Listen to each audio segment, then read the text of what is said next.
Support for I Hear of Sherlock Everywhere comes from listeners like you who support us through Patreon and Substack. Bonus material, thank you gifts, and more await at patreon.com/IHearOfSherlock and at ihearofsherlock.substack.com. And now you can enjoy some IHOSE swag, mugs, notepads, and oval stickers, available in our store. Find it at ihearofsherlock.com/merchandise. I Hear of Sherlock Everywhere, episode 335, Brettcon 2, The Return. I hear of Sherlock everywhere since you became astronomer. In a world where it's always 1895, it's I Hear of Sherlock Everywhere, a podcast for devotees of Mr. Sherlock Holmes, the world's first consulting detective. I've heard of you before. You're Holmes the meddler, Holmes the busybody, Holmes the Scotland Yard Jack in office.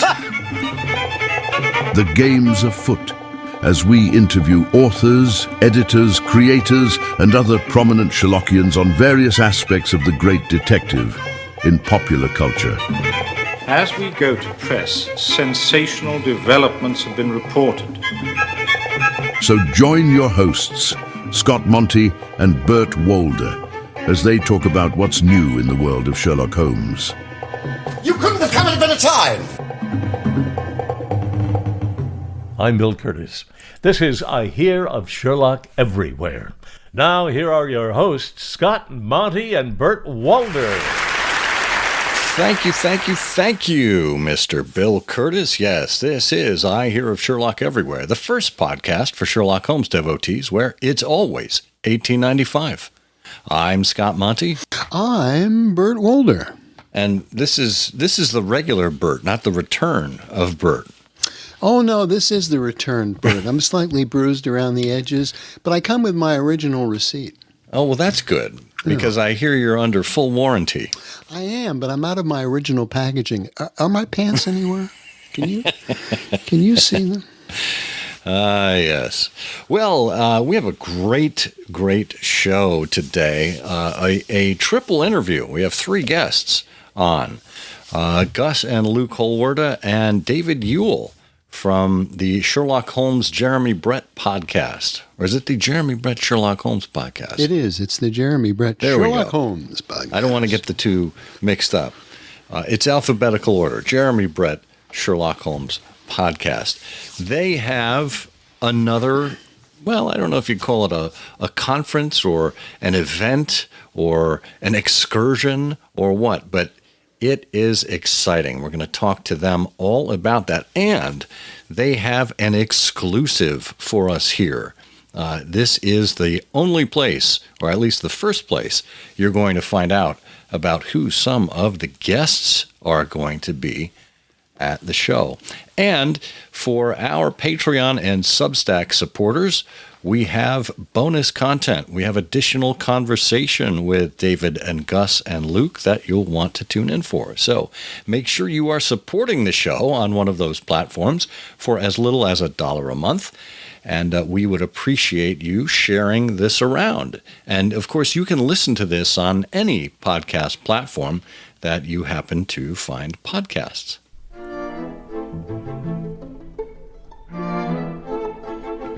Well, Bert, this is a little unorthodox for us. We re-recorded our intro. Yeah, I don't know if you remember. Weeks and weeks ago now, we interviewed Gus and Luke from the Jeremy Brett Sherlock Holmes podcast, and their interview is coming up in just a little bit. But in the space between when we recorded the interview and prepped it for production, David Burke passed away. Yeah, sadly. I know. Dr. Watson to Jeremy Brett's Sherlock Holmes. And I guess I was interested from your perspective, because it's different from mine. You grew up on Sherlock Holmes as a young man, a student, etc., in a different era than when the Granada series came out. That was my first true screen Sherlock Holmes. But I'm wondering what your impression of that series was, and obviously David Burke as the first Watson.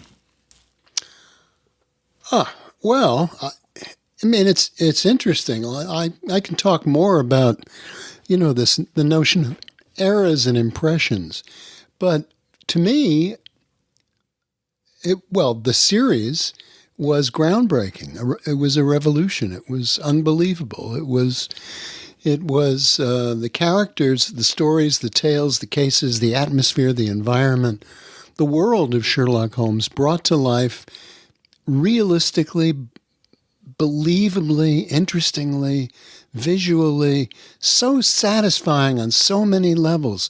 And you had each week, you could look forward to another case. And then, you had this very tantalizing notion of, well, wait a minute, they'll be done with the adventures. Then are they going to go on to, and what about the Hound? But David Burke was a revelation. I mean, he was the first real Watson as a human being.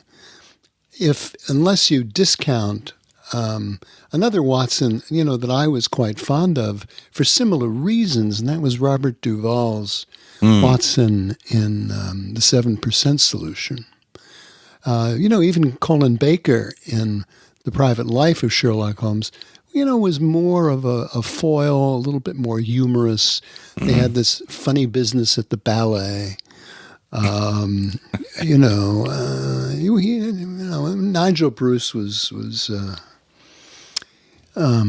but it's interesting about the notion of people who make an impression on you in different eras. I don't know that it really means all that much. I mean, the fact. I'll give you one example, and I'll tell you. What exactly was it? What was the name of the famous British conductor who, was not? He was sort of an amateur, but he nonetheless had enough money to be able to indulge his passion for music. Was it Sir Thomas Beecham? Yes, Sir Thomas Beecham. Well, the writer. J.B. Priestley, in one of his memoirs, had written a little essay about Beecham. And he, the world of Thomas Beecham, the experience of seeing an orchestra conducted by Thomas Beecham, just made this indelible impression on him. And your first encounter with, great music, or music you come to quickly realize is great, those things can tend to stick with you. I still think of particular performances of works that I'd never heard before. The first time I heard a Beethoven symphony, the first time I heard Dvorak's From the New World, the first opera I ever went to. It's like seeing the first great painting when you go to, your first real museum. I mean, some of these things make big impressions on people. But here's the deal about Sherlock Holmes. Regardless of how many years you have read the cases of Sherlock Holmes, and regardless of how many films you see about Sherlock Holmes, and regardless of how many television presentations of Sherlock Holmes you see, the odd thing is that Sherlock Holmes never loses the capacity to surprise. That is true. Yeah. And David Burke made a fabulous impression on me. I mean, wow. This was if I had been Holmes, this was the Watson I wanted to have with me. This guy was real. I mean, he wasn't a comic. He was sincere. He was trying hard. He was, resourceful. He was, fun to be with. I mean, it was, he created a great character. Yeah, I think you're right. I mean, he really took the character from the two-dimensional that is so often and so lazily portrayed, not only on screen, but in some text versions as well, in pastiches and whatnot. And there's so much more nuance to the character if one only takes the time to understand him. And I think in more modern adaptations, let's say the Cumberbatch Freeman series, well, Martin Freeman brought a much more well-rounded character, and you understood why he had PSD and how that affected him on a day-to-day basis, and his annoyances with his roommate and all the rest. And I think David Burke was the first one to take it away from the good heavens, Holmes, and the I'm befuddled kind of thing. And you really believed he was a medical man, and not quite as much a military man, although we do get a few glimpses of that. But it was Watson as more than just Holmes's foil. It was Watson as a fully formed human being. Yeah, and as we learned in your conversation with Gus and Luke, that it was a little window into the soul and character of David Burke himself, and a little of that light shining through into the character he created, which is one of the reasons why it was so beloved. Yeah. But the other thing too, I mean, not to drag this out terribly long, but as Ashley Polasek has pointed out, technology has a little bit of a role to play here. I mean, as technology has moved on, the nature of adaptation has changed. And so with smaller cameras and the ability to shoot quicker and the ability to do more intimate scenes and the ability to do things that, have greater digital prominence because of the technology, actors have a different opportunity, in terms of the characters they can create. And also they're sort of prisoners of their time. I mean, if Martin Freeman had not been in that particular moment of conflict and war and soldiers returning from real conflict, despite all of the writings that have gone on sort of attempting to paste PTSD onto Watson as a character, it's likely he would have gone in some completely different direction. But no, that's when it was, and that was the technology they had, and he's a terrific actor, and so he built this, amazing character, which is completely unlike any of the other characters he's played equally successfully. Yeah. And just as a final thought, we've had this conversation before about the character of Sherlock Holmes and how it's difficult for a younger actor to portray Holmes, even though we meet Holmes when he was all of 27, 28 years old in A Study in Scarlet. It's difficult to find an actor with the depth and the range and full understanding of the nuances of that character to portray him in a way that, again, isn't two-dimensional as we know Holmes. And I don't think we've given the same level of appreciation toward Watson for that role.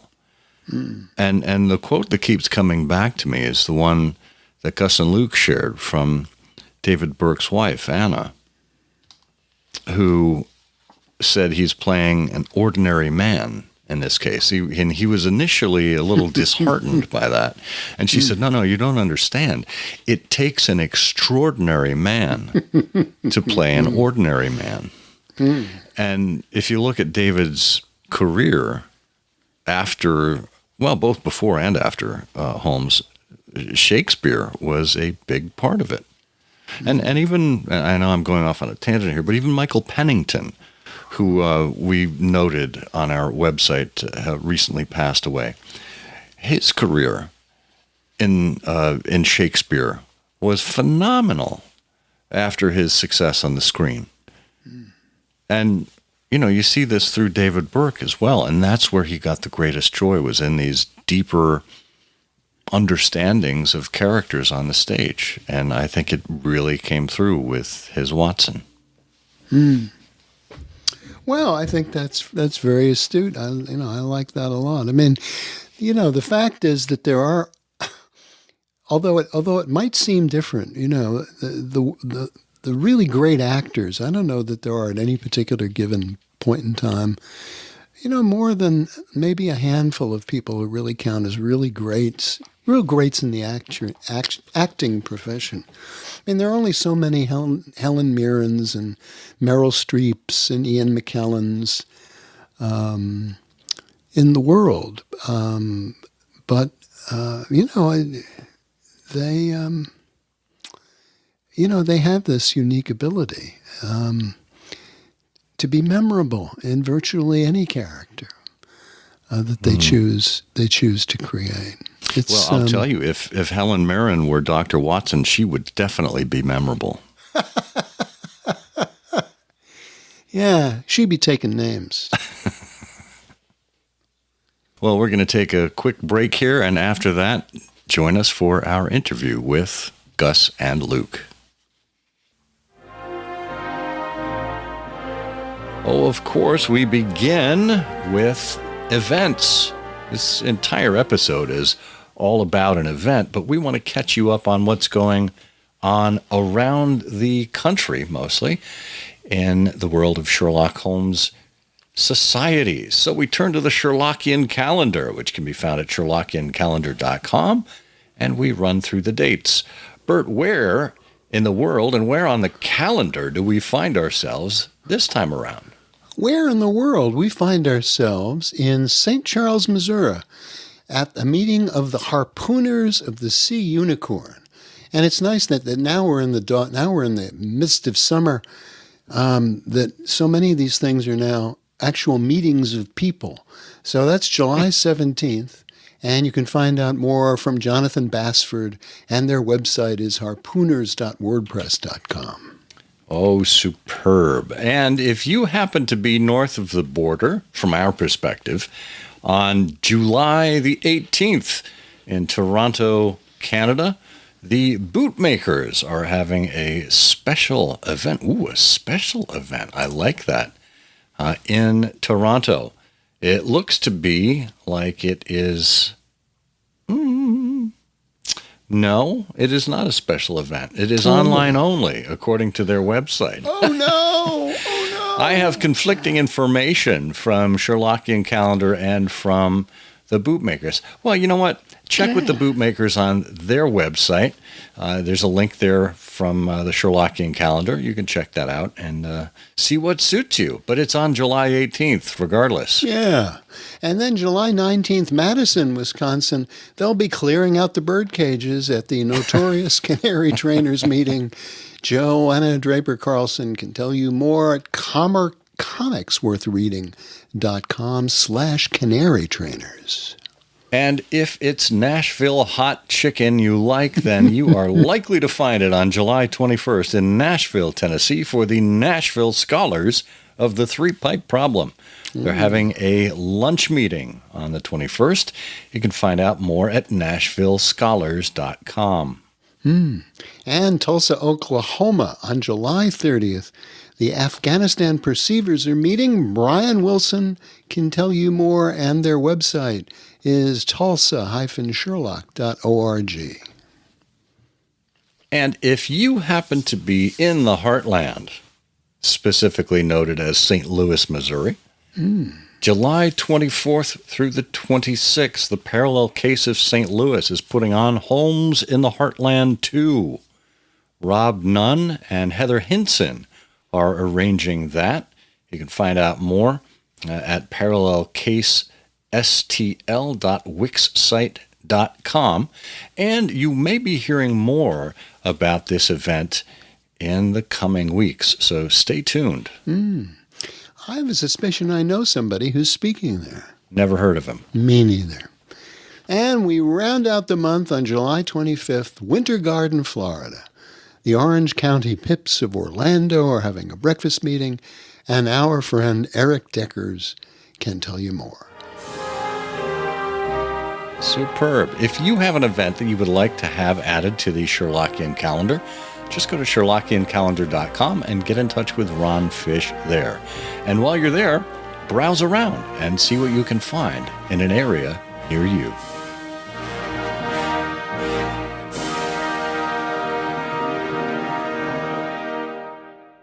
It's no good. I shall have to go. Go where? Welcome to the first ever Brettcon celebration. Any actor knows there's something so extraordinary about being this close to the great actor acting. He and Edward Hardwicke worked so brilliantly together. Don't you agree, boys?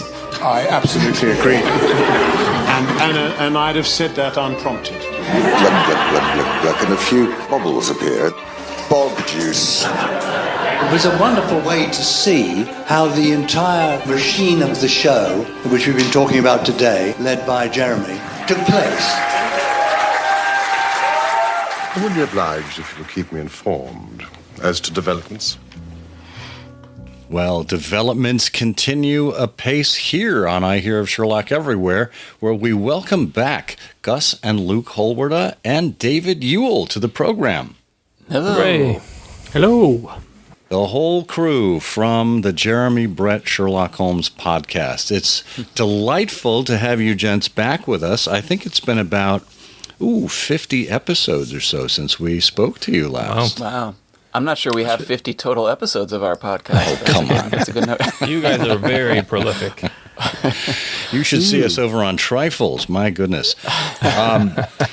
Well, this is quite the occasion. The time we talked to you last was episode 284, and it was for the inaugural Brettcon, where you were bringing people together in England to celebrate 40 years from the beginning of the Jeremy Brett Granada Sherlock Holmes series. And it was such a success that you've decided to come back for more. You guys must be masochists, I would imagine. Well, we thought about having another Brettcon immediately, the year after, but we decided we just couldn't. Our minds and our bodies were not up to the task. So it's been 2 years. But yeah, Brettcon, the return, as we're calling it, and it's happening September 18, 1920 in Manchester, where the Granada series was filmed. So it's going to be another extravaganza, cast and crew. It's basically like a Star Trek convention, but for the Granada Sherlock Holmes series. That's great. Well, so tell us a little bit about how the first one went. We talked to you, I guess it was about 5-6 months before that one. We followed it online a bit, but it would be interesting for our listeners to hear your impressions as to how it played out. Was it sold out? Were people excited about it? Were there surprises along the way? Tell us about it. Oh my gosh, it was. I mean, it was like a dream come true. It's one of these things where we invited something like 30 cast, crew members, people that worked on the show, thinking if we're lucky 10 or 15 of them will show up, and they all showed up. We had like 5 different directors there from different episodes. We had so many cast and crew.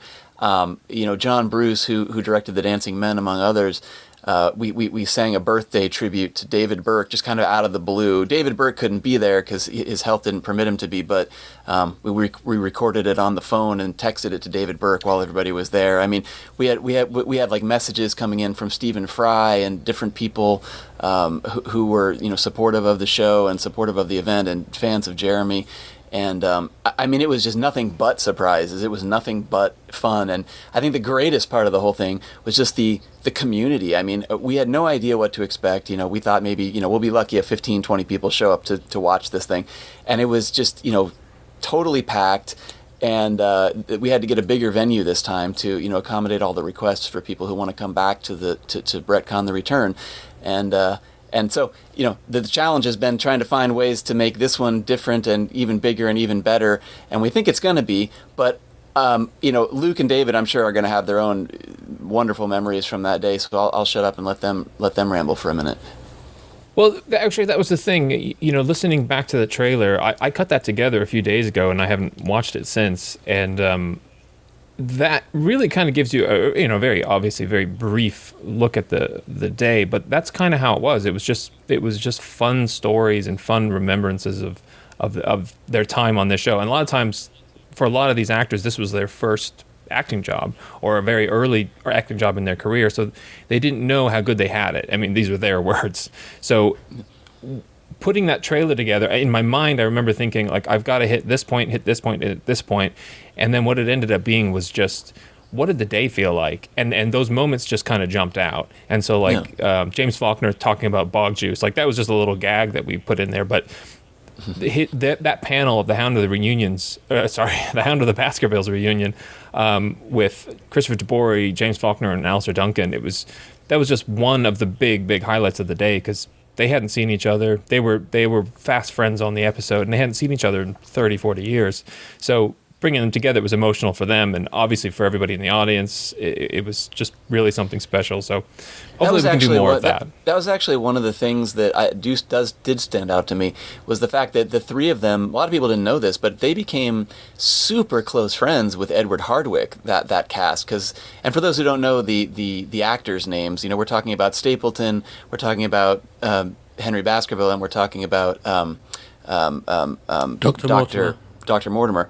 But they became super close friends with Edward Hardwicke and his wife, to the point where they were always, having dinner together, hanging out together.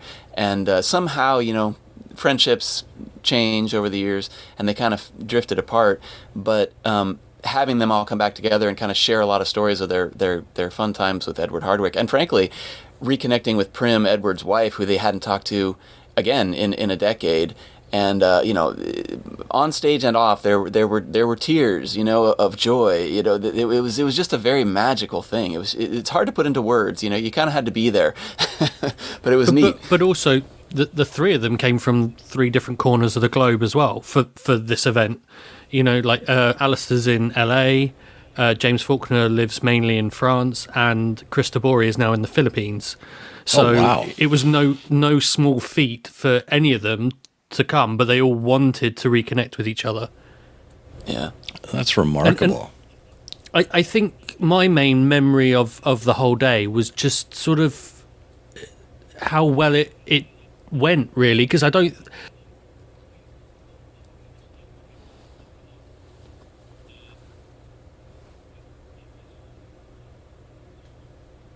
The three of us knew what we wanted to put on, but you never really know how it's going to go until the day, and we didn't know whether there was an audience for this. We knew there's an audience for our podcast, but would they then come to an event in Guildford in the UK where people travel? And we had people from all around the world, not just the guests that I just mentioned, but we had, obviously the UK, people flew in from the US, from Canada, from around Europe, like Italy, Spain, Belgium, France. And then we started getting tickets sold from people in India, from people in Japan. And we even had one lady who flew all the way from Australia for the event. It was just, the whole day to me was just full of surprises for me, really, that, our podcast and our little event that we put on to celebrate this show was such a success in the people's eyes that came, and I mean guests and attendees. Yeah, and I think the attendees, one of the big comments we heard from people was that it was just fun to be able to not just see the panels, but spend the whole day sitting next to people. Because when the actors weren't on a panel themselves, they were just so happy to hear from the other actors. So they were sitting in the audience and rubbing shoulders with the other attendees, and it was just a great day of community and fun for guests and attendees alike. I think that was the big surprise. I think was there were a lot of people who traveled on their own, and sometimes this was the first time leaving their home country, and it became this real community of what we now call Bretons, people who have met each other through the podcast or through events like this or even through our Facebook, social media, and they've become friends and they've set up little online communities of their own, and they actually go out to locations and they go do Sherlockian things together. So it'll be another reunion for us to kind of meet all these people again and spend some time with them, and again, just kind of sitting and mingling and rubbing shoulders with the cast and crew of the show. The running joke, sort of at the end of the day or the day after, was in the weeks after, was who did you have dinner with at Brettcon? And people, I had dinner with Henry Baskerville, or I had dinner with the costume designers, or it was a very open and receptive group of people. Both, there weren't any barriers between the fans, the attendees, and the cast and crew. Everyone was just there having a great time. Now, the first Brettcon back in May of 2024 featured panels, and as I recall, you also had Betsy Brantley, who played Elsie Cubitt in The Dancing Men. So what do you have in store for folks on September 16 now in terms of panels? I remember you had a panel on the music of Patrick Gowers too. So can you tell us a little bit more about the program? Well, initially we were going to focus on the return, and we were going to try and keep it condensed to just that batch of episodes.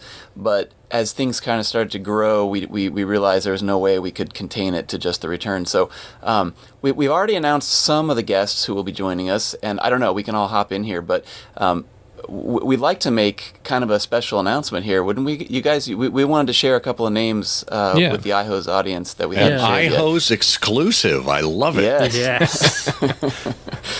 So we've already announced. We've already announced Little Tonga, Kiran Shah, MBE, will be coming and be part of a Sign of Four panel we're putting together. We've also, the aforementioned Betsy Brantley will be returning. We've also announced Michael Siberry, who played Woodley in The Solitary Cyclist. Esther Dean, a series costume designer, is coming, and she's also bringing her collection of on-screen used costumes and props. And I mean, she's got everything from coats, ties, shoes, scarves, hats, plus some other bits. Some BAFTA awards as well she'll be bringing.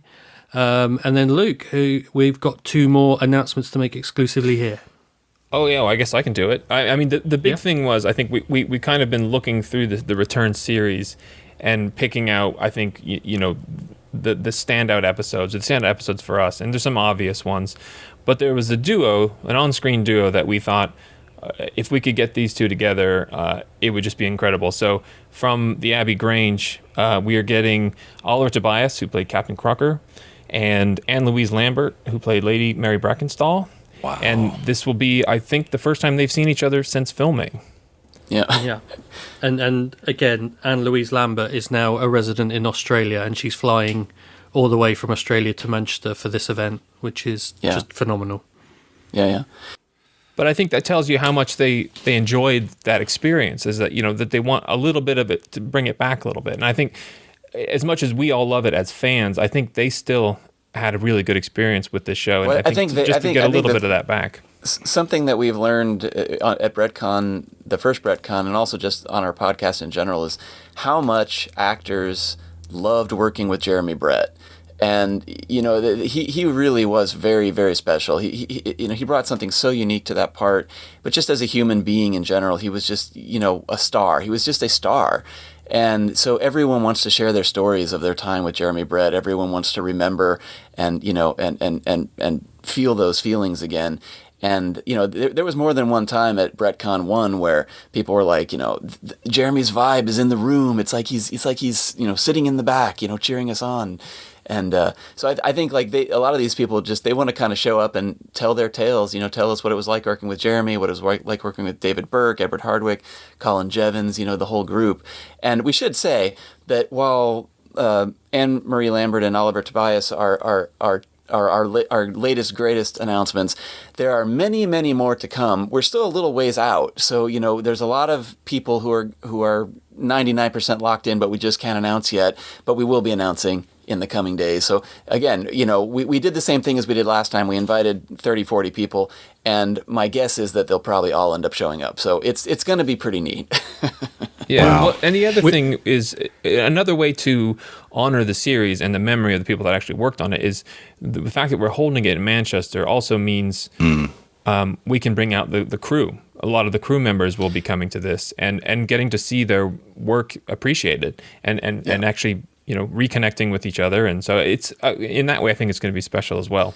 Yeah. Well, and we're going to be in Manchester, as you say, and because of that, the first Brettcon was a single-day event, but we kind of branched off after the event and kind of had a location tour in London, which David graciously put together, and whoever was still in town kind of joined us, and it was this great walking tour, of like 30 or 40 of us just kind of traipsing through Manchester, or traipsing through London and seeing all the different spots we could see. We're going to be doing kind of the same thing in Manchester, but it's going to be more organized this time. So, because we're right there in the heart of Manchester, we're going to be near all kinds of places where the show was shot.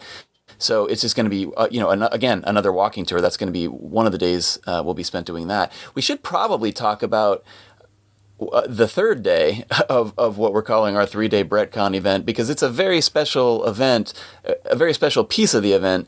Although I'm kind of afraid to talk about it because, in fact, it actually sold out almost immediately.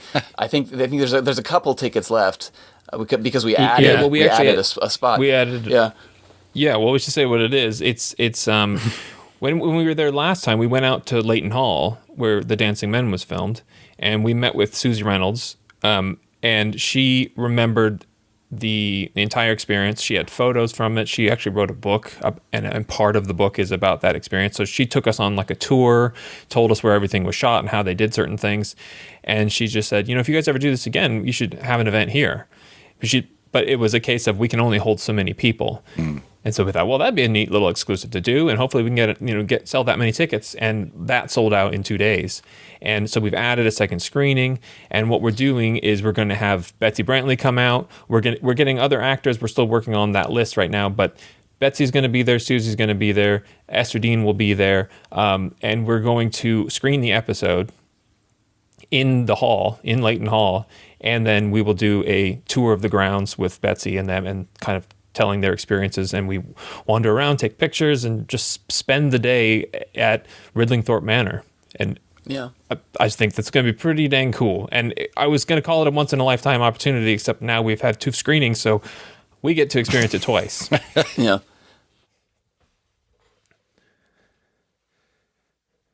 So, and if that wasn't enough, the night before Brettcon on the Friday night, the 18th, we're holding a special meal. The meal itself isn't special, but the location we're holding it on we're actually holding a meal on the site where the Baker Street set was, the old Granada Studios. So we're calling it Dinner on Baker Street. And again, we'll have plenty of the cast and crew coming along to sit with you while you have your meal, and we'll have little tours of the area. So yeah, it's not just a one-day thing, it's a whole weekend extravaganza. Mm-hmm. Yeah, and that's actually on the back lot. So it'll be where the Baker Street exterior was, but the dinner I think will actually take place inside where the interior locations were set up. So it's not going to be, you're not going to be sitting on Baker Street, but it is where Baker Street was. Mm-hmm. Yeah, because years ago they used to have a studio tour there where you could walk down Baker Street. You could see the interior set as 221B. So what you're saying is none of that exists anymore, but the location where it was actually shot obviously is still there.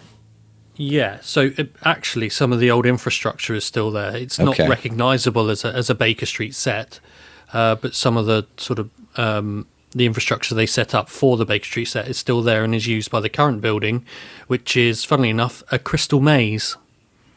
If you guys have ever seen that UK TV show, most Americans won't understand that reference, but it's kind of like a game show where you have to get through a maze. But it's basically where the location is still a studio, still a working studio, and they do dinners and things there. So it's gonna be pretty cool. And we will have we'll have crew members who will be able to kind of point things out where everything was and where things took place.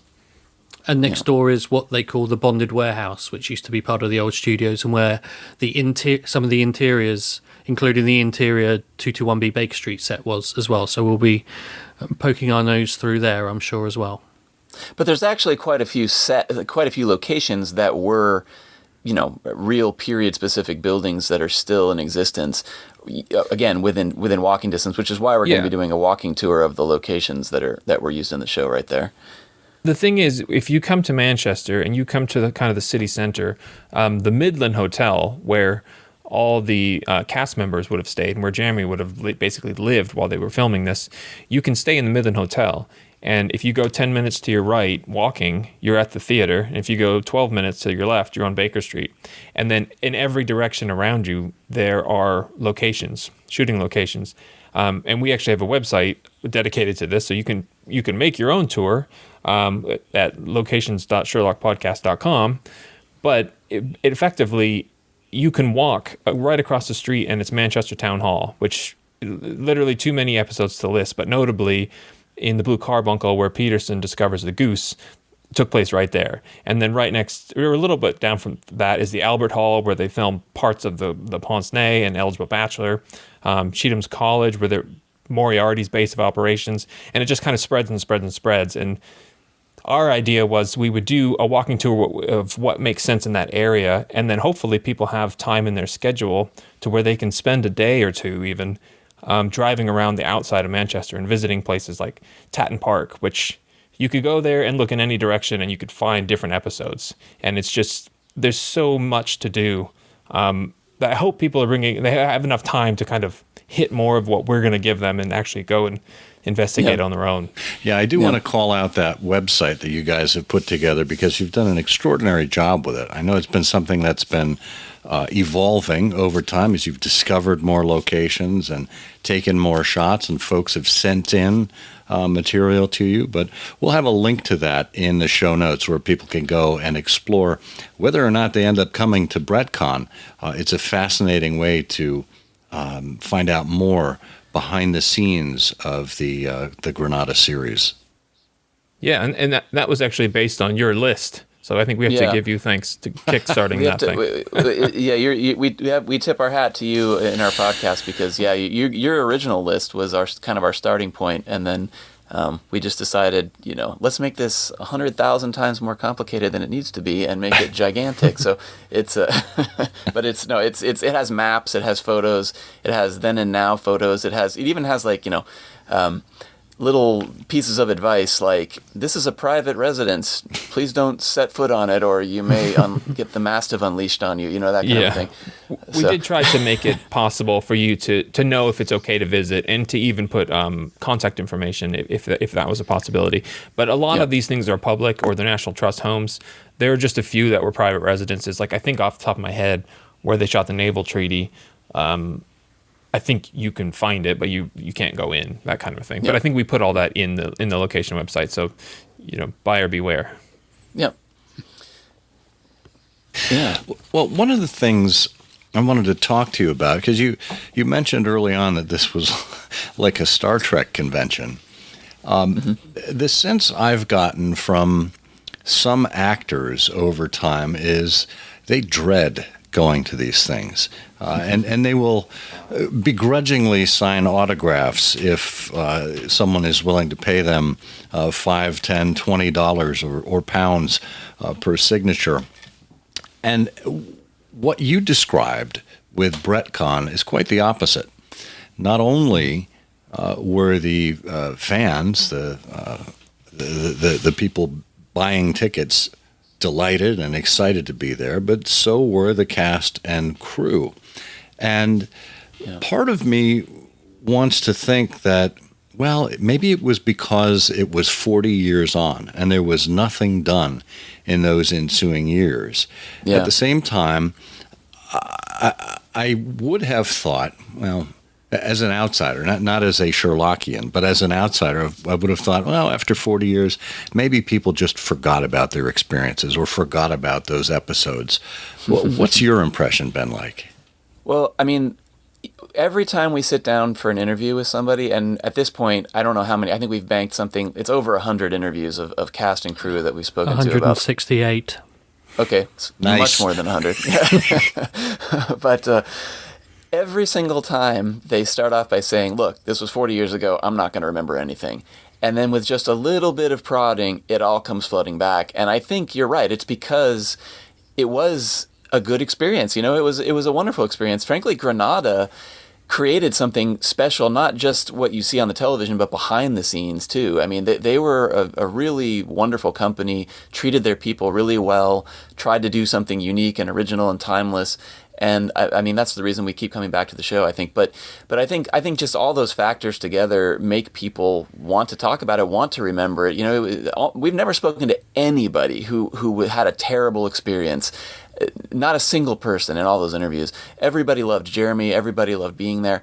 And there is one added element which I feel like we should touch on, and we haven't yet. But you know, Brettcon 1 and Brettcon The Return.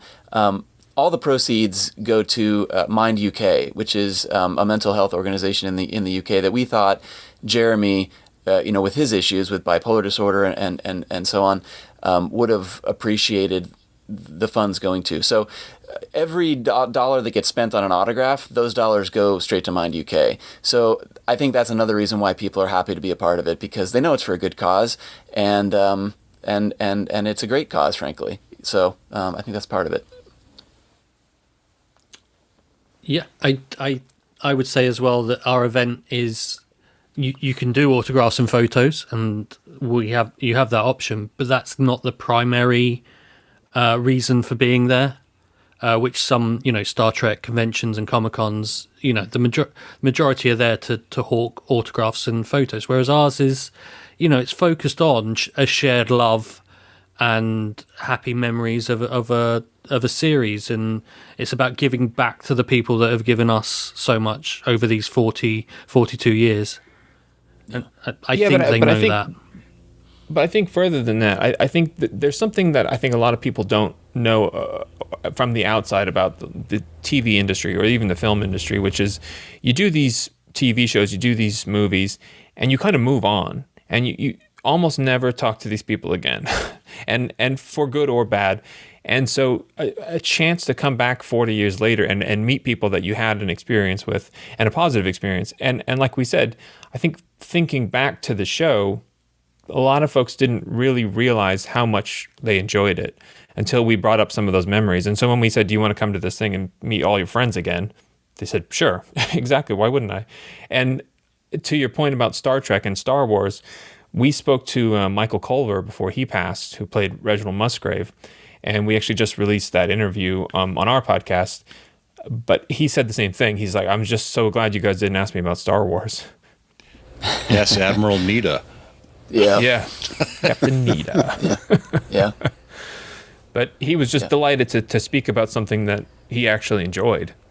Yeah, we kept prodding him, you know, about drama on the set, and he kept going, look, I just have to apologize, but there was nothing but good, positive energy on that set. There was nothing negative I could possibly report, you know. So it was very nice to speak to him, and very sad that we lost him.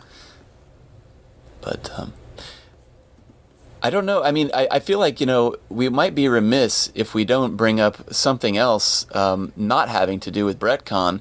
But I was listening to your most recent episode of I Hear of Sherlock Everywhere, and you were talking about the Sherlock Holmes Society of London events that are happening in May. Yes. And as a matter of fact, we are going to be there for one of those events. I don't know if you know about this. Did we tell you about this? Ashley didn't tell us about this, but you guys sent us the promo poster. But why don't you go ahead and introduce it, because it's a wonderful crossover. Yeah. Well, it's kind of a long story how it came about, but the short version is that we will be hosting a panel where we will be at the Riverside Studios, where we'll be watching the Naval Treaty. And in attendance, we'll have the cast of the Naval Treaty, David Gwilym, who played Percy Phelps, and Alison Skilbeck, who played Annie Harrison. And they'll be sharing their memories of their time on the show, working with Jeremy Brett, David Burke, and the Granada team. And, you know, we'll be talking with the audience, Q&A kind of a thing. And it's just going to be really special. But that's just part of it. I mean, there's other panels going on. We've actually been helping the group who's putting this together. I guess the Sherlock Holmes Society of London. They're doing a young Sherlock Holmes panel with Nicholas Rowe and Alan Cox, who played Holmes and Watson in Young Sherlock Holmes, will be there. And that actually hasn't been announced either yet. So that's another IHOSE announcement for you guys. Nice. Exclusive. Okay. If we're not allowed to announce that, we can edit it out. But that can get. Alan Okay. Cox literally confirmed 2 days ago.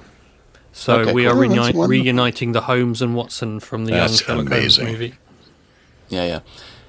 And there's other panels too. There's the new the Young Sherlock show that's on Amazon, the Guy Ritchie series. Simon Kelton, who's the writer of that show, is going to be there, and also Andy Lane, who wrote the books that's based on, will also be there, and Sir Christopher Frayling. I mean, it's going to be quite a day, and I don't know. I hope people will come out. You know, it's kind of like a mini Brettcon leading up to the one in September. But yeah, this one's on May 23rd in Riverside.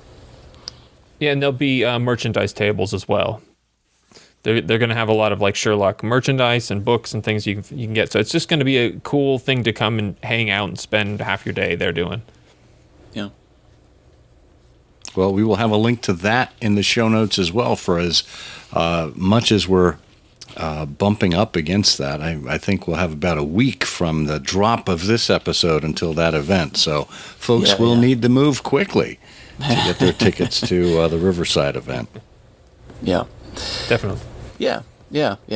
But I mean, Brettcon, it's a big thing. And, you know, one of the first questions that we were discussing when we started was, you know, how difficult it was. I mean, we were kind of in shock for a good number of months, you know, just exhausted from the experience. But this one's going to be even bigger and even crazier. And I hope we survive it. I think we will. But I have a feeling that everyone in attendance is going to have, frankly, the time of their life. There's so much more that I wish we could tell you guys. Maybe we'll come back closer to Brettcon. But like, if everything comes together how we think it's going to, there's going to be some pretty neat bombs that we can drop closer to the event in terms of people who are going to be joining us at the event. So I think there's going to be a lot to share in the coming days. Well, I'll tell you what, keep us updated on that, and we will inform our listeners and the readers of our website of any of those developments, because you guys...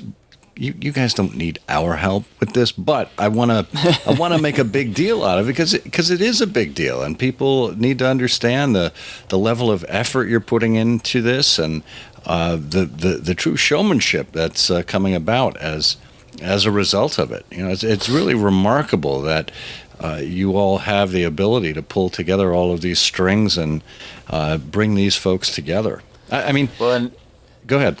I was going to say, just to the showmanship point, I mean, you know, Luke gets full credit for this, but one thing that doesn't come across in an audio podcast is that when we pulled the curtain back on Brettcon 1 and unveiled the stage, we basically did a kind of a minor recreation of Baker Street.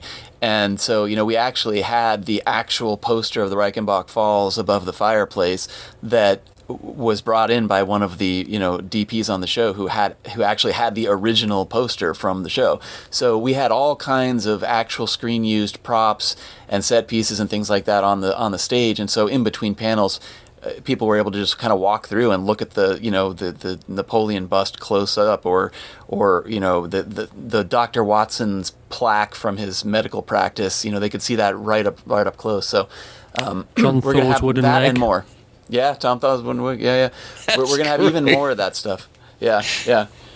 Oh, well, and to me, that's always been one of the remarkable things about the Granada production is the realism there. You know, and nothing was done on the cheap, whether it was the sets, the locations, the costumes, the props, etc. It felt realistic through and through.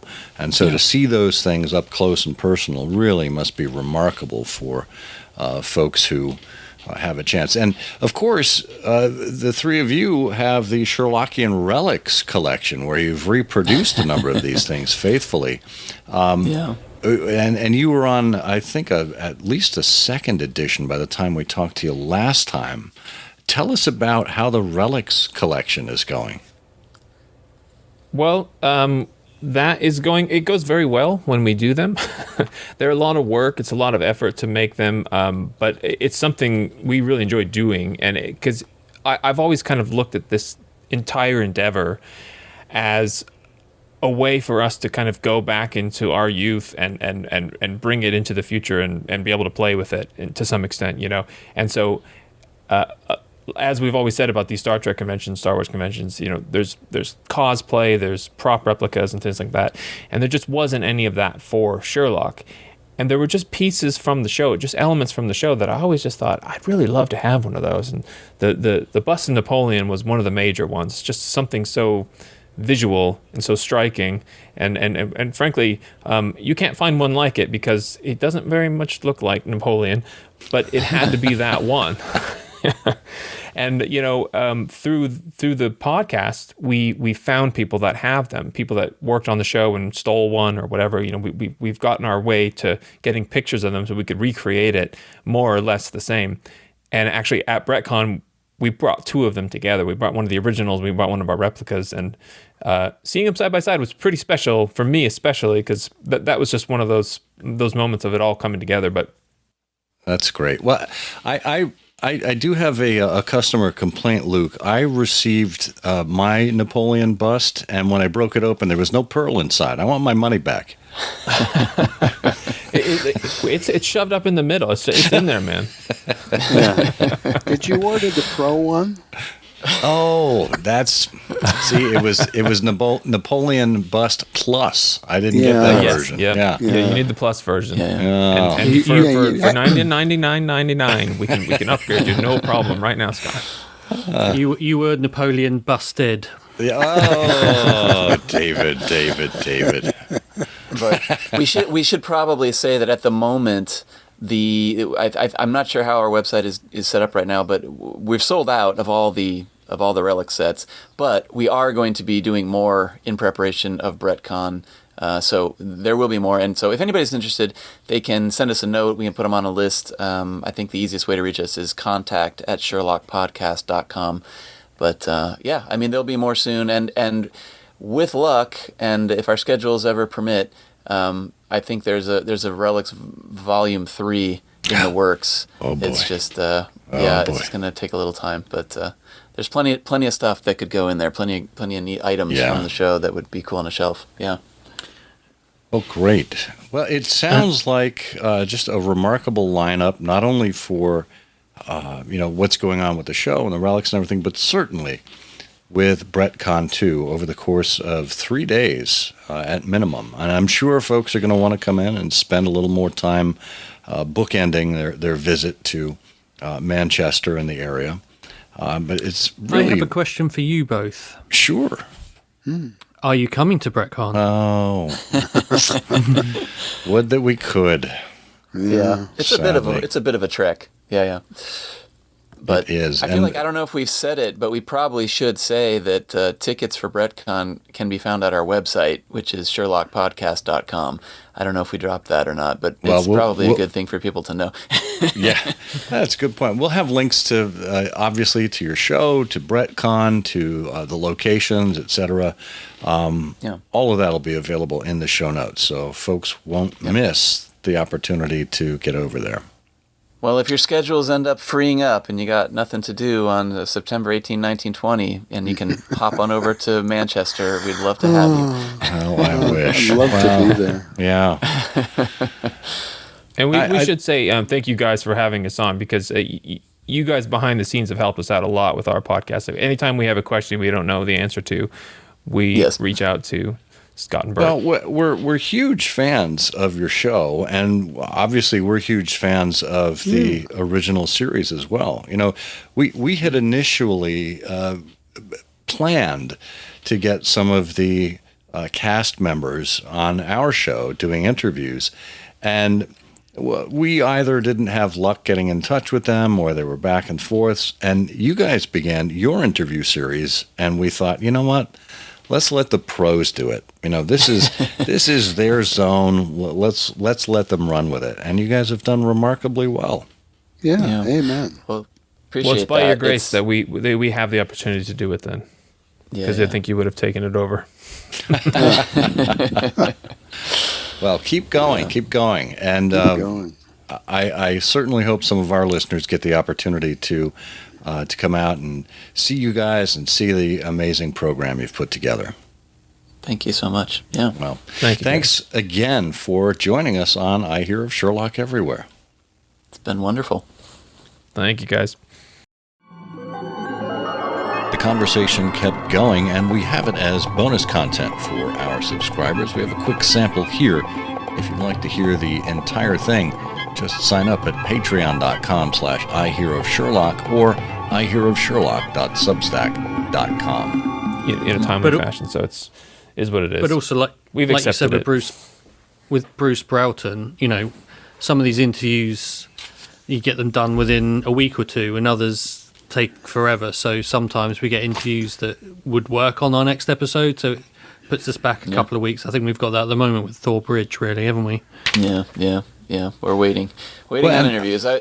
We spent probably a year waiting on both John Madden, the director of Lady Frances, and also Lady Frances herself, Cheryl Campbell. And it was just like up and down, yes and no. We'll talk to you. You got to wait. And after a while, it's just like, well, we're never going to get this episode out if we just keep waiting. So we just had to go without him, unfortunately. But we may talk to him in the future. Who knows? They may come to Brettcon. We'll see what happens. Yeah. Well, and I would imagine too, with the ending of the series happening some 30 years on, no one's getting any younger. And you want to get these interviews at least in the can before you can't anymore. Yeah. Well, that's a big factor in our thinking is, if that guy is 90, we should probably make the time to talk to him this weekend. Right. You know what I mean? That kind of thing. Yeah. Well, I mean, I literally, David will be present for a lot of these interviews, and he will sometimes get us photographs, autographs and things like that. And he sent us over a package at one point, and then when it was delivered to me, I opened it up, and I had the one right on top was like, "Hi Luke, hope to talk to you again soon, Michael Jaston." And I think that week he had just died. It's just, I mean, it's real, it becomes very real for us. So we're very aware of that, and it's what can you do? We're doing as much as we can. Well, you're doing a great service to the fan base, anyone who's ever watched the program, because there was so little done afterwards. I mean, Granada and then ITV, they did what they had to when they produced these episodes, but then, of course, they cut the budgets and they compressed episodes and whatnot. I mean, you know the whole story. And then it's gone, So who's there to carry on this memory but you all? Yeah. Well, and back then they didn't have social media. They didn't really do behind the scenes things. There was just nothing. I mean, but that's another little thing that Brettcon has to offer is we get all these people together and they bring their mementos, and so there's going to be a lot of that at Brettcon. If you'd like to hear the rest of this bonus episode, please sign up with us as a supporter.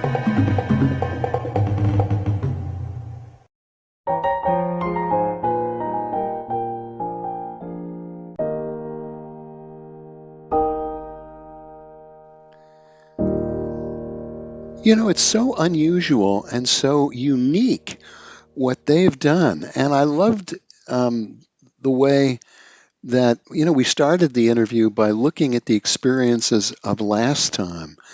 The whole enterprise here with Brettcon is so much in keeping with the spirit and affection of the show, and the fact that it's been a magnet for these people from all over the world in all the jobs, cast and crew, and then the actors coming from all the corners of the world, and then the fans too.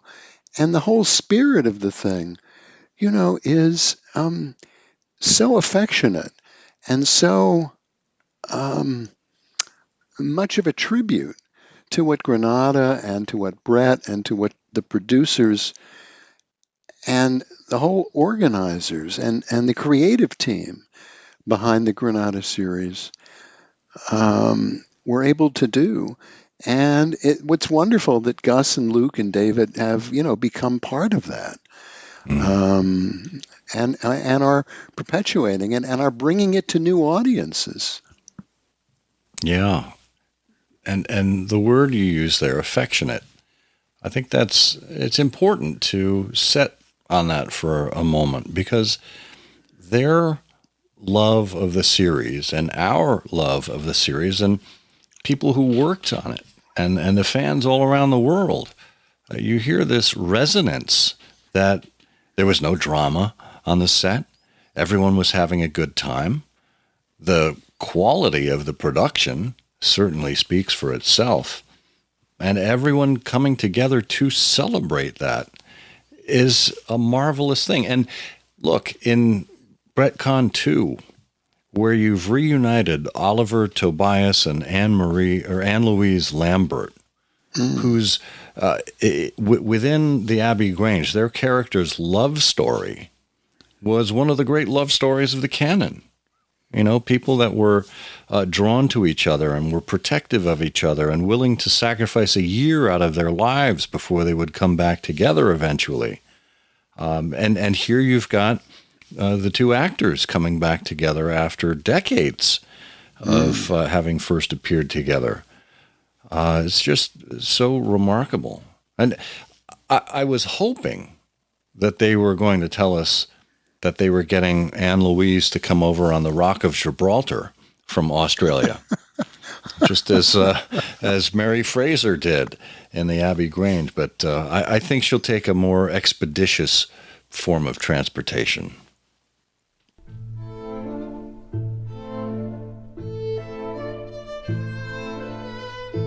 Well, he is back. Christian Mongard is here. He's our resident film and show reviewer here on I Hear of Sherlock Everywhere. It's turned out to be quite a popular segment here on the show, and we're delighted to bring you yet another of his entries. Does Sherlock Holmes have a brother? Does the Pope wear a hat? Of course he has, Mycroft. Well, actually he has two, Sigerson being the other, more mysterious one, or the one that Sherlock Holmes doesn't want to talk about. At least that's the case in the thoroughly silly The Adventure of Sherlock Holmes' Smarter Brother, in which Gene Wilder directs himself as Sigerson Holmes, who is not as smart as Sherlock, but no dummy either. My name is Christian Mongard. This is Examining the Pictures.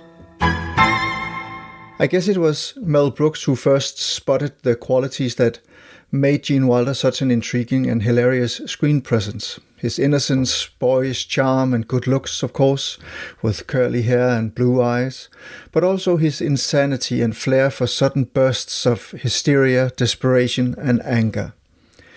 We really met him for the first time in Brooks's debut film, The Producers, from '67, where Ciro Mostel and Wilder are an absurdly funny couple of theatre hustlers. Later, Brooks used Wilder to great effect in both Blazing Saddles and Young Frankenstein.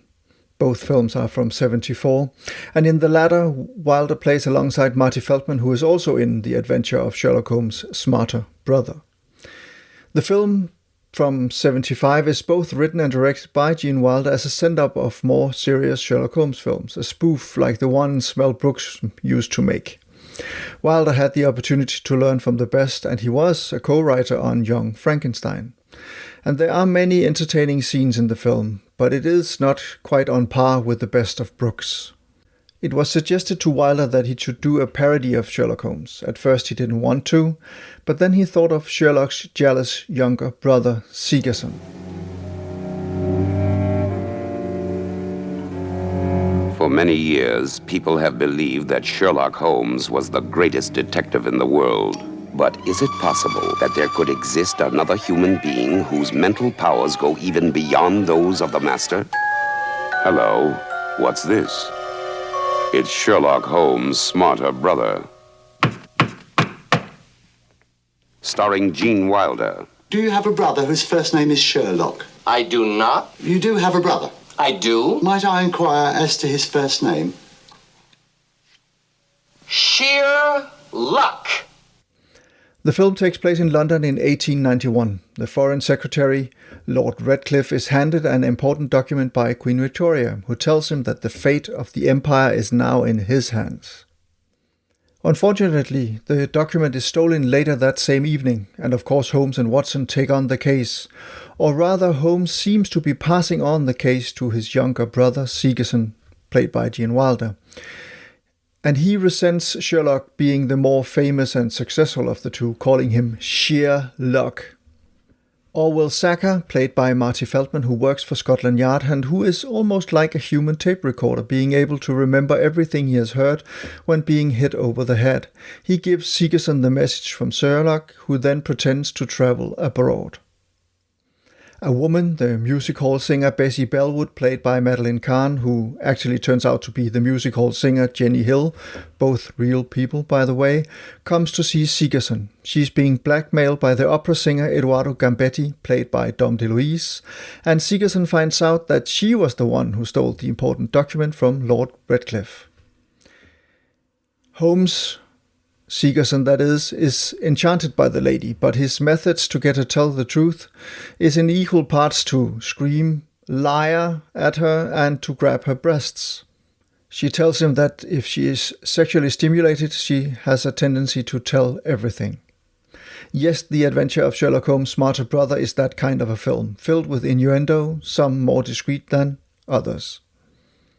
We discover that Edoardo Gambetti has an agreement with none other than Professor Moriarty, played by Rumpole himself, Leo McKern, who wants the stolen document. There's one very amusing scene between the deadly serious Moriarty and Gambetti, who is quite the ham, played with a lot of energy and posturing by DeLuise. The moment when they decide to take a nap together is quite something, and so is Moriarty's failed attempt to control the situation and be menacing towards the exuberant Gambetti. There are a lot of silly scenes like that in The Adventure of Sherlock Holmes' Smarter Brother. Another is the hansom cab chase through the streets of London where Sigerson, Orwell and Jenny are surrounded by Moriarty's henchmen. The chase ends with one of the henchmen and Sigerson fighting with the giant boot-shaped sign from a bootmaker and the giant glove-shaped sign from a glove maker. Several of those scenes are as inspired as anything you would find in a Mel Brooks film. But quite a few other scenes miss the mark, not having the ingenuity or freshness of Brooks. I do like that Sigerson is very intelligent, but also somewhat unhinged, not being able to control his temper.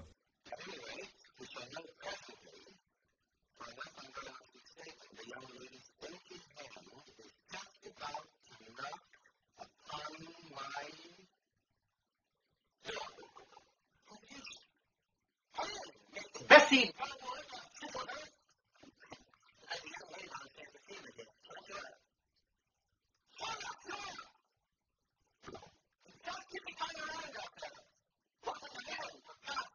And I just love Marty Feldman with the very prominent eyes that almost take on a life of their own. They were the result of an unfortunate physical condition, but the actor made the most of them in many memorable film roles. Dom DeLuise and Leo McKern are also very fun company. Kern is sharp-witted in the Rumpole series, but he's more unpredictable here, not afraid of being goofy, and it suits him.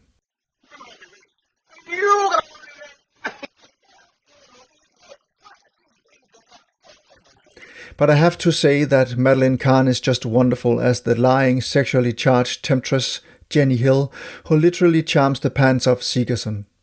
Kahn was a force of nature, and her craziness matches the craziness of Gene Wilder, both in The Adventures of Sherlock Holmes' Smarter Brother and in films like Young Frankenstein and Blazing Saddles.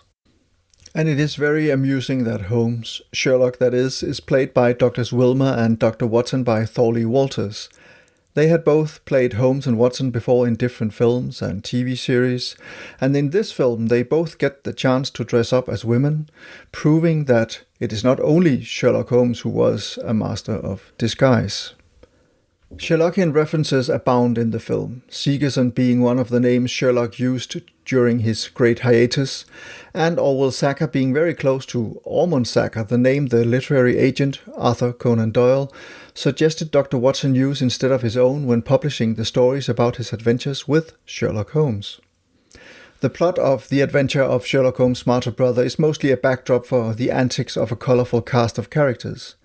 It is not really about solving the case or stopping Moriarty, but about doing slapstick, being larger than life and hopping around singing songs like The Kangaroo Hop. Hop, hop, come and do the kangaroo hop, hop. That's the dance for me and you. If you're over 80, you can waltz a little while. But hopping about the parlor is the very latest style. Come on and hop, hop. Hear the music go and pop, you'll never, never want to stop. There's no other kind of dance at all. So come along, my honey, make the others look small. Come and do the kangaroo, if you know what's good for I think this is also where the film ultimately fails. Mel Brooks was parodying genres like the Universal horror films in Young Frankenstein, the classic Western in Blazing Saddles, and the Hitchcock thriller in High Anxiety. And he took the genres seriously and told you stories where something was at stake for the characters. There is nothing at stake in the adventure of Sherlock Holmes' smarter brother. It is all only fun and games. But still, the film is worth seeing. This has been Examining the Pictures. My name is Christian Monga. I'll be back.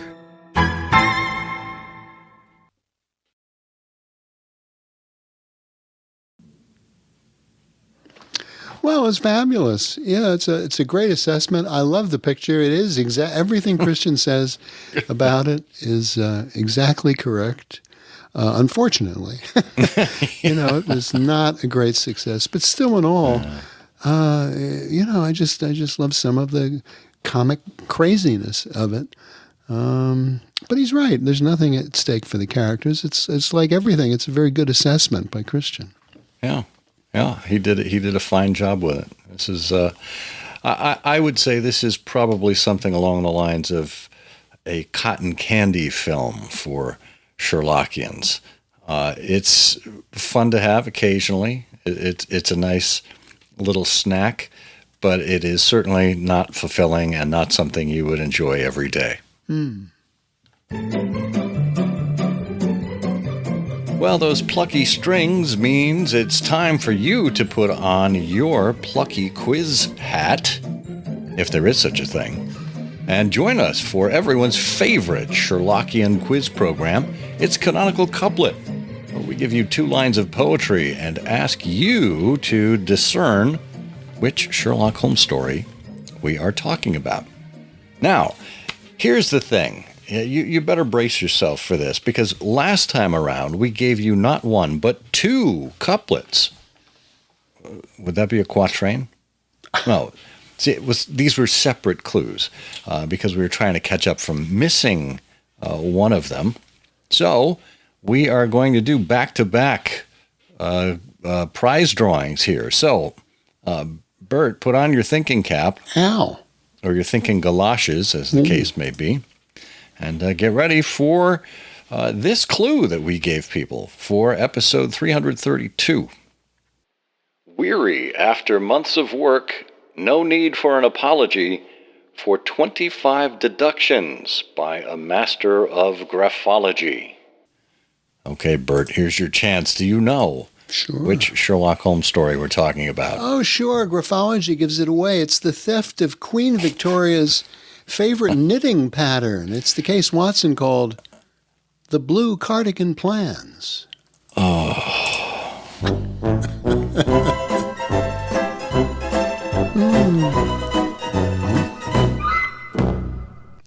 music. Lovely music. Sorry, no. That's not what we're looking for this time around. However, we do have help from our friend Eric Deckers. He comes through all the time for us. So let's see if we've got, oh boy, I'm going to need help with this one. He says, Vortrevelik, I've solved it. That's Dutch, by the way, he says. And I probably massacred it. While Holmes is on a much-needed vacation, a group of tree-dwelling rodents has broken into a hotel where the Prime Minister's political opponents have their office and killed one of the coachmen. It's a story Watson called The Adventure of the Watergate Squirrels. Except I don't recall Dustin Hoffman or Robert Redford in that particular story, so it's more likely to be The Adventure of the Reigate Squire. Yes, that is correct, Eric. And we're going to go to the prize wheel because we have a number of people who chimed in on this one. And give it a big spin. Okay. Okay, going around and landing on number 22. And that looks like it is DJ LaChapelle. There you go, DJ. So we will have a prize out to you for episode 332. That is, a copy of Irregular Chronicles of the early 50s. So DJ chiming in there. He was a recent winner, too, I think, in a couple episodes ago. So good to have you back, sir. And now, I'm going to dust off our quiz-taking abilities once again and give you this clue from episode 333. Another case we'll never know, this time in Rotherhithe. Thanks to Mrs. Hudson, Watson helps Holmes back to life. Bert. Yeah. Do you know which story we're talking about? Of course. Very easy. It's the one where Holmes is approached by a client named Hilton Cubitt. And his problem is he has a wife who has trained a chicken to tap out a secret code. It's the case Watson called The Dancing Hen. I want to tell you. Don't quit your day job. Oh, wait, you're retired. That would explain why you have so much time to dedicate to these puns. Too late. These are puns, eh? Is that what you said? Something like that. Yeah. Something like that. Well, they're pans, actually, not puns. They are panned. Yes, quite a bit. Always. Okay, so here we go. We're going to give this another shot. We're going to bring out the prize wheel again and give it another spin. All right, going around and landing on number 18. And 18 looks like it belongs to... Rich Krasunis. Yay! Rich, congratulations. I guess I get to hand deliver this to Rich since he's right here in Michigan. Excellent. So what will we have for Rich? Something from the vaults. Lucky you, Rich. Stay tuned for that. No, not something from the vaults. Oh. I lie. Rich gets the Sherlock Holmes Society of London 75th anniversary coasters. Ooh. Yeah. Even better. Well, folks, gird your loins. Here's an opportunity to win. Oh, gosh, what do we have? We don't have anything from Brettcon, unfortunately. But maybe we can find something Brett-related. Certainly Sherlock Holmes-related from our vaults. We'll promise that at the very least. So, grab a pen and paper and get ready to jot down your answer to this clue. Stranded and friendless in a hostile town, it took a local draghound to run the brougham to ground. If you know the answer to this episode's canonical couplet, put it in an email addressed to comment@ihearofsherlock.com with canonical couplet in the subject line. If we choose your correct answer from all the correct answers, you will win. Good luck. Okay. Whew. I'm glad we got that double whammy out of the way. That was a lot. Yeah, that is a lot of quizzing. Well, so what have you got going on for yourself in the next couple of weeks? So many wonderful and amazing things. I can't even begin to figure out where I should start, or end. It's just amazing. Yeah, a trip down the Amazon.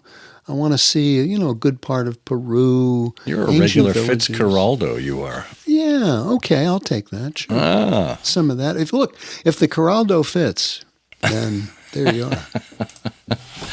It's better than Honey Fits. Yeah. And that's because that's sticky. Yeah, he was. Yeah. Yes, he was. Well, we will be back here in a couple of weeks. We'll look forward to that. We'll have... I think some exciting people to talk to about some exciting events, as always. Otherwise, you're just stuck with the two of us again. Yeah. No. You know, a number of people that I have seen over the last couple of weeks at these various Sherlockian events have commented to me that our current iteration of this show, there's a very large amount of material that they've got to listen to and go through before the show actually starts. You know, from ads to announcements and discussions of this and discussions of that. And as I begin to apologize for that, the same thing happens in all of my discussions. People put up a hand, usually touch my shoulder and say, "Oh, no. I don't want it shorter." Well, so clearly we have to do more work on the back end of the show to make it worthwhile slogging through those first few minutes. I think what they want is the back end of the show to be just shorter. Well, I have a lot of work to do on my back end. Let's put it that way. Well, this is the firmly seated Scott Monty. And I'm wandering around somewhere. I'm Burt Wolder. And together we say the games of foot. The games of foot.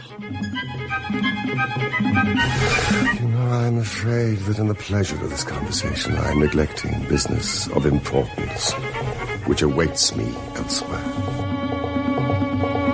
Thank you for listening. Please be sure to join us again for the next episode of I Hear of Sherlock Everywhere, the first podcast dedicated to Sherlock Holmes. Goodbye, and good luck, and believe me to be, my dear fellow, very sincerely yours, Sherlock Holmes.